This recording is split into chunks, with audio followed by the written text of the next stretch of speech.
Boa noite, caro telespectador, e as saudações são extensivas ao vasto auditório que nos acompanha através das nossas plataformas digitais, no dia em que entramos para mais uma edição do programa Nas Margens do CIVEF, numa semana que registramos marcos importantes, isto porque na última quarta-feira o país assistiu ao lançamento da primeira fase de auscultação no âmbito do Diálogo Nacional e Inclusivo, um evento dirigido pelo Presidente da República, acompanhado pelos signatários deste acordo do compromisso político. E o Presidente da República defendeu a pluralidade, neste caso a participação neste evento, abrindo-se espaço para todos os cidadãos, independentemente do seu extrato social. Foi invocada a academia, os partidos políticos, a sociedade civil, entre outros estratos sociais, para todos unirem, neste caso, as forças para poder então materializar este processo de diálogo nacional e inclusivo que tem como objetivo refundar o Estado. Uma comissão técnica que foi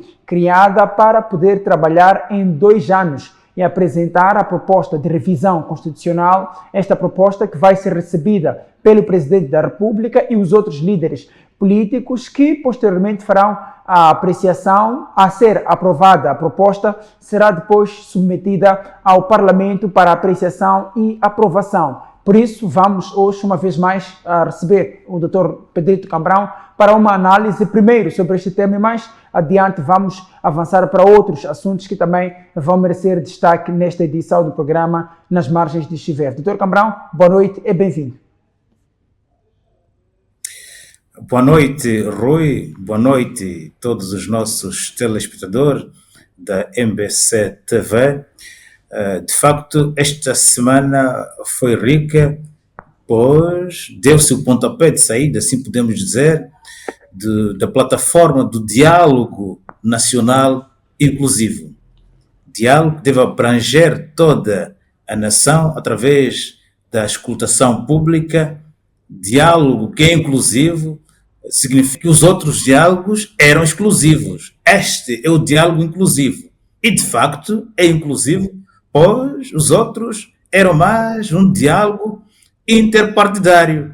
Vezes sem conta, era o diálogo entre a Renamo e a Frelimo, mas este é um diálogo inclusivo, no âmbito do espírito da nossa Constituição da República, que advoga que somos um país de direito democrático e não de direito partidocrático, mas sim de direito democrático e de justiça social. No âmbito não só da democracia representativa, porque infelizmente, vezes sem conta, esta democracia representativa representa mais interesses partidários. Aliás, é mesmo a democracia dos partidos. Daí que temos dito que é uma partidocracia e não uma democracia. Então, este diálogo aparece neste espírito, que é advogado, espírito esse, pela Constituição da República, um Estado de direito democrático e não de direito partidocrático. Por isso, as conversações devem ser abertas, inclusivas, onde todas as forças vivas da sociedade, das quais Rui fez referência, devem fazer parte. Partidos parlamentares ou extraparlamentares, autoridades religiosas, tradicionais, acadêmicos, jovens, velhos, devem fazer parte na planificação daquilo que querem para o seu próprio bem. E, pois, bem dizias, o Rui, que teremos aquilo que será, digamos, o pensar de todos os moçambicanos e que isto poderá ser apresentado à Assembleia da República para que tenhamos uma Constituição à altura do momento em que nos encontramos. E isto exige franqueza das pessoas que fazem parte que farão parte deste diálogo depois da escutação popular nacional, vai exigir responsabilidade, pois tem a ver com mais de 30 milhões, o que se deve decidir terá que ter em conta mais de 30 milhões, a vontade de mais de 30 milhões de moçambicanos e não a vontade de partidos ou grupos e, sobretudo, responsabilização de quem não cumprir com o acordo que sairá desta consulta e do diálogo que haverá daquelas pessoas que vão colocar à mesa a vontade, as aspirações de mais de 30 milhões de moçambicanos. Doutor Pedrito, é uma nova era, é uma nova etapa, como tem, sim, Rui. Doutor Pedrito, há aqui uma questão que tem, de certa forma, levantado algumas contestações neste debate Isto porque o diálogo nacional inclusivo surge na sequência dos conflitos pós-eleitorais, marcados por uma série de manifestações que resultaram na morte de mais de uma centena de pessoas, feridos, já nem digo, e depois destruição de infraestruturas, pilhagens de algumas mercearias, mas tudo isto porque havia um pilar. No caso, vertente Venâncio Mondlane, que foi a pessoa que deu o rosto pelas manifestações, mas que não está incluso nesta comissão técnica, nem ele, nem parte dos os seus apoiantes. Não será este um perigo para este processo, considerando que todos os outros partidos, na verdade, acabaram indo na boleia de um caos que surgiu porque este candidato particularmente reivindicava os resultados e que os seus seguidores levaram a cabo uma série de manifestações? Sim, de facto, essa pergunta faz todo sentido. Lembro muito bem que eu fui das pessoas que no ano passado, defendi que o antigo presidente até da República, o antigo presidente, devia ter conversado com Venâncio, e mais tarde também defendi que o novo presidente devia conversar com Venâncio. Há pessoas que achavam que não era necessário. Felizmente, o presidente da República, o atual, chegou a conversar com Venâncio. Agora levanta-se algo.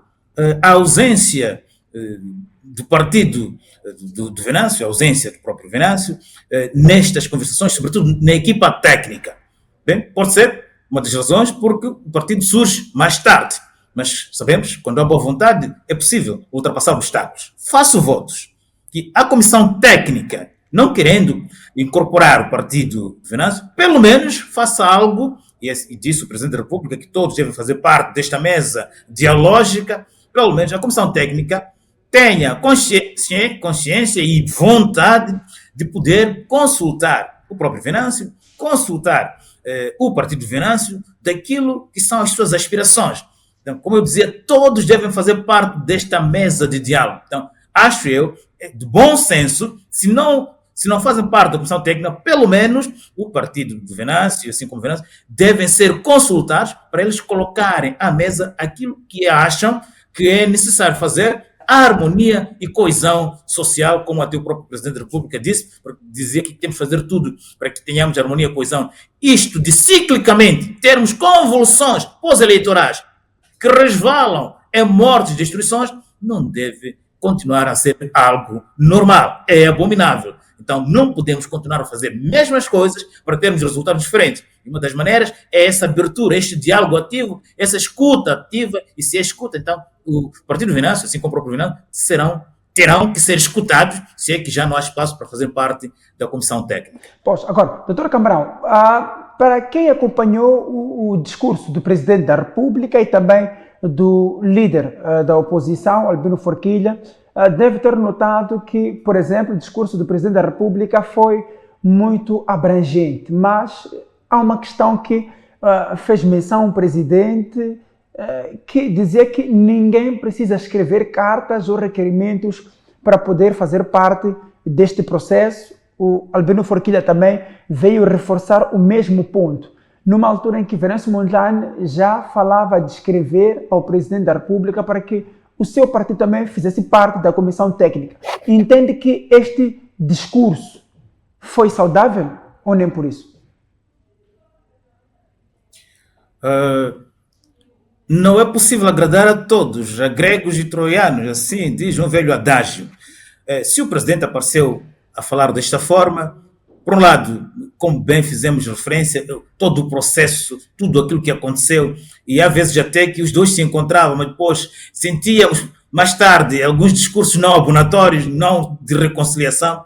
Então, se é que o Presidente assim se pronunciou, pode ser que o que ele quer é que não há privilegiados. Todos devem fazer parte da mesa do diálogo, aquilo que eu disse, a comissão técnica terá que consultar a todos os moçambicanos, então não há privilegiados, todos devemos, como se diz em latim, ubi societas ibius, se a comissão técnica emanou normas, princípios para todos os moçambicanos, então todos devemos confinar. Mas continuo a dizer que usando o bom senso, faço votos que esta comissão técnica possa consultar o partido de Venâncio, possa consultar o próprio Venâncio, para que também não tenhamos outras querelas que serão fruto da exclusão, né, deste partido ou deste moçambicano à mesa das conversações. Espero que haja bom senso para que todos sejam inclusos, cada um ao seu nível e no seu momento, mas que ninguém fique à margem deste diálogo que é nacional e inclusivo. Então, que se encontrem todas as formas possíveis e imaginárias para que não possamos ter problemas quando procuramos resolver problemas. Pois, Dr. Cambrão elegeu também para esta edição do programa as audições ou auscultações que estão a ocorrer na província de Sofala, tanto por parte do governador quanto por parte do presidente do município da Beira, que estão a fazer essa auscultação pública ou audiências públicas para poder compreender melhor a preocupação dos cidadãos. Agora, a questão que eu queria mesmo colocar, primeiro, é como é que olha para esta iniciativa. Segundo, havia necessidade de optar por este caminho, considerando que tiveram um período em que faziam campanha eleitoral, ouviam os cidadãos, as suas necessidades? Obrigado, uma pergunta interessante. Eu acho que sim, necessidade há. A conversa, o diálogo deve ser constante. No tempo de campanha, sabemos muito bem, era mais para vender o peixe. Era mais para vender o peixe. Era o tempo de campanha partidária, eu sou o melhor. Este tempo é de mais calma, de mais serenidade, que nem há holofotes. Olhando para o presidente do município, é aquele que vai aos bairros, senta e escuta aos munícipes. É um tempo mais digamos, de paz, de alguém que está no trono, tem mais calma, não está a concorrer com ninguém, mas quer escutar. Eu acho que sim, a escuta deve ser contínua e cada momento tem sua maneira dessa escuta ter o seu espaço. Agora, cá entre nós, eu espero que essa escuta não seja apenas para o inglês ver. Aqui está.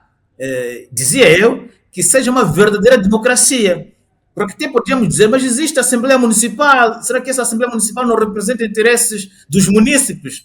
Assim como eu disse que a democracia representativa, infelizmente, tem sido mais uma democracia que representa interesses dos partidos.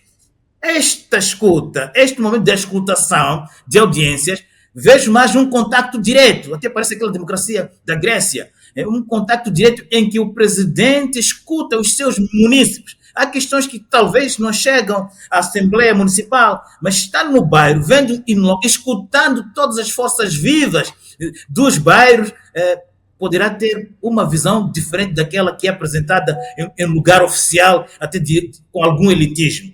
Acho que é mais uma plataforma de poder escutar. Aliás, o governador da província de Sofala também vai escutar, a partir do dia 15 deste mês, na Casa dos Bicos, um edifício emblemático da cidade da Beira, vai escutar os seus provincianos, quer saber os problemas que apontam os seus provincianos. Nós também temos a Assembleia Provincial, continuo a dizer que vezes se encontra o que nós assistimos nas Assembleias Provinciais, Municipais, até na Assembleia da República, é aquela escolinha de barulho, digamos, um confronto entre partidos. Pessoas estão lá mais para representar interesses dos seus partidos e não tanto interesses do povo a quem dizem representar. Aliás, estamos na era da crise da democracia representativa. Daí a necessidade de uma democracia participativa, sem negligenciar a democracia representativa, mas também criando espaços, fóruns, para que aquelas pessoas que não estão no Parlamento, que não estão na tomada do poder, possam ser escutadas, até possam contribuir com suas ideias para o bem-estar da própria sociedade ou da comunidade, ou então do município. Pois, um exemplo igual que nós chegamos a acompanhar foi no município de Chimoio.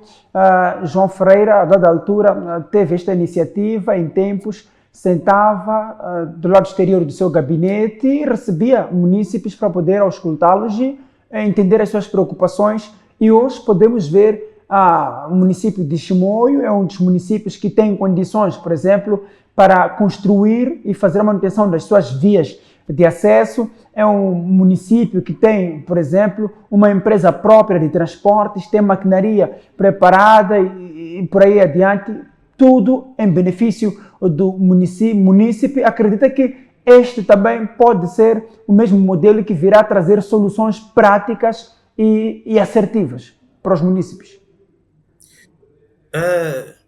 Eu tenho dito, aliás, o antigo presidente da República dizia que boas ideias não têm cor partidária, assim falava. Então, as boas ideias do presidente do município de Chimoio estão sendo adotadas pelo presidente do município da Beira, que não é do mesmo partido. Esse é um aspecto.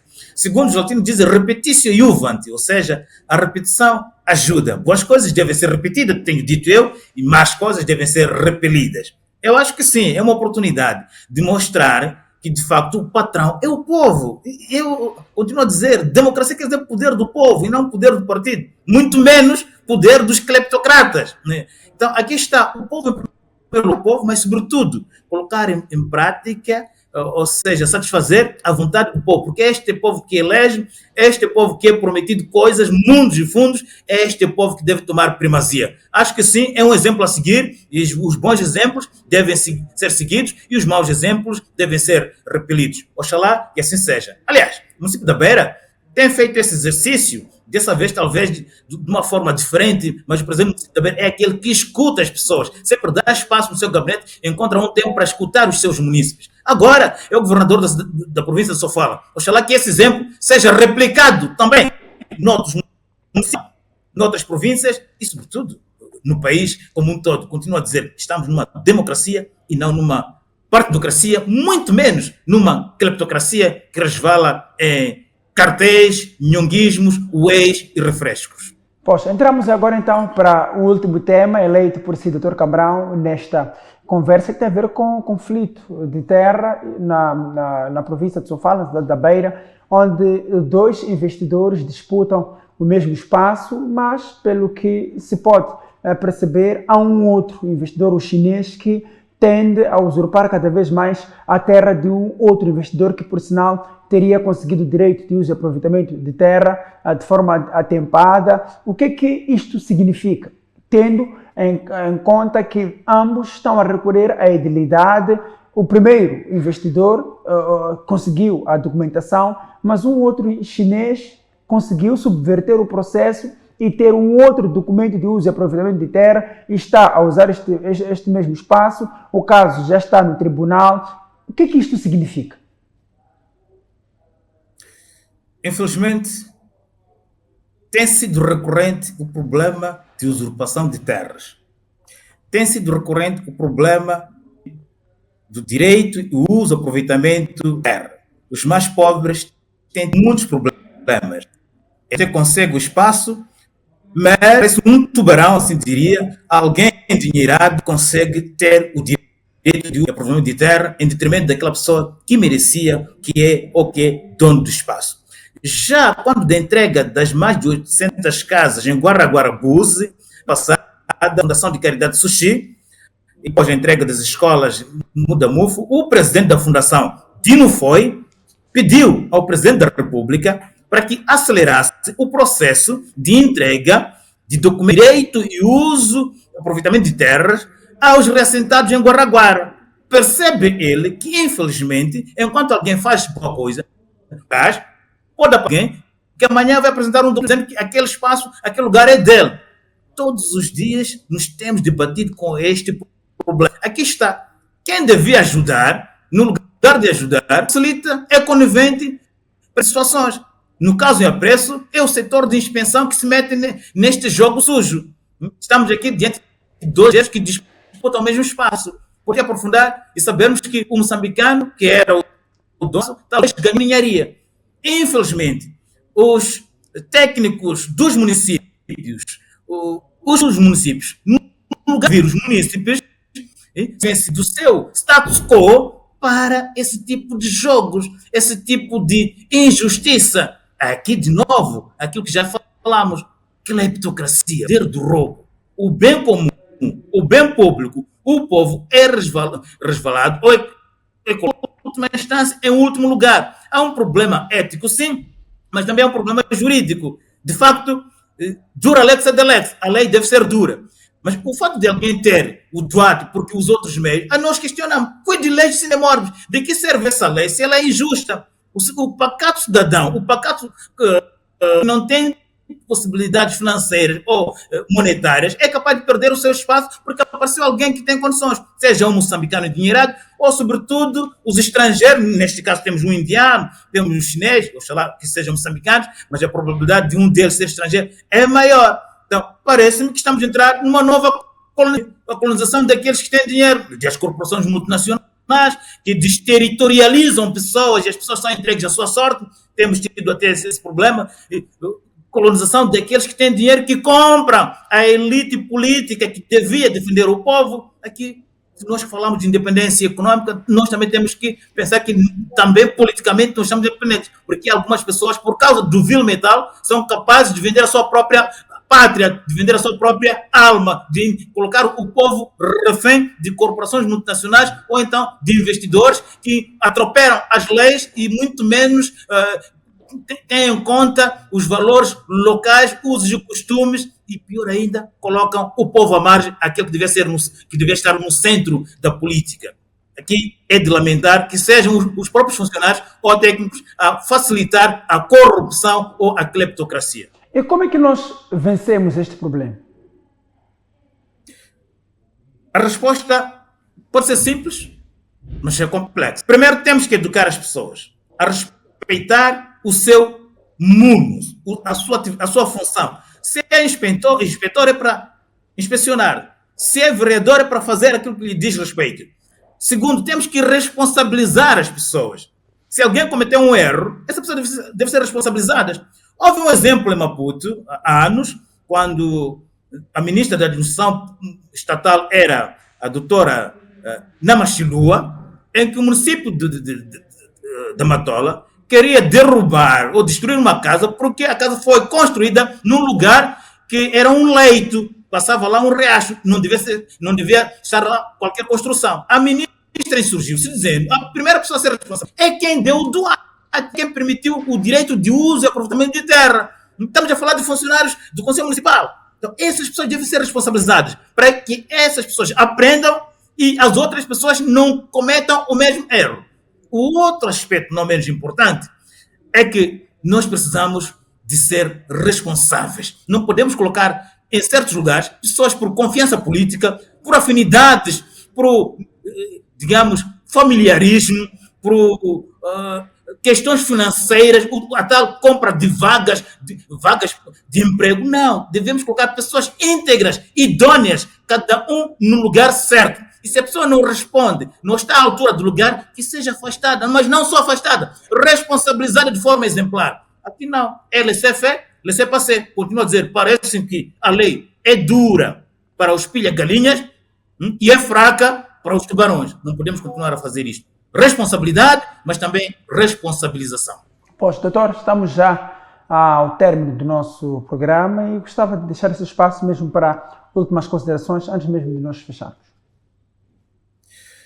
Muito obrigado, Rui. De cá, das margens de Chiveve, no programa Nas Margens de Chiveve, queremos dizer a todos os servidores públicos que sua missão é servir a coisa pública, a res pública, é servir o povo, que as ações, audições que estão a acontecer na cidade da Beira e que poderão acontecer em outros lugares, não sirvam para o inglês ver, até porque não somos ingleses, somos moçambicanos, sirvam sim para melhor servir o povo. Que o servir seja o denominador comum para aquele que se diz governador, presidente do município, ministro, por que não até presidente. Todos os servidores públicos saibam que estão para servir o público, não estão para servir grupos de interesse, muito menos a eles mesmos. E muito obrigado. Obrigado nós, doutor, pela sua disponibilidade e por proporcionar esta interação que girou em torno dos temas que marcam a atualidade nacional. Então, cerramos assim esta edição do programa Nas Margens do Chiveve, mas regressamos na próxima segunda-feira com mais uma edição com o doutor Pedrito Cabral. Até lá, fique bem.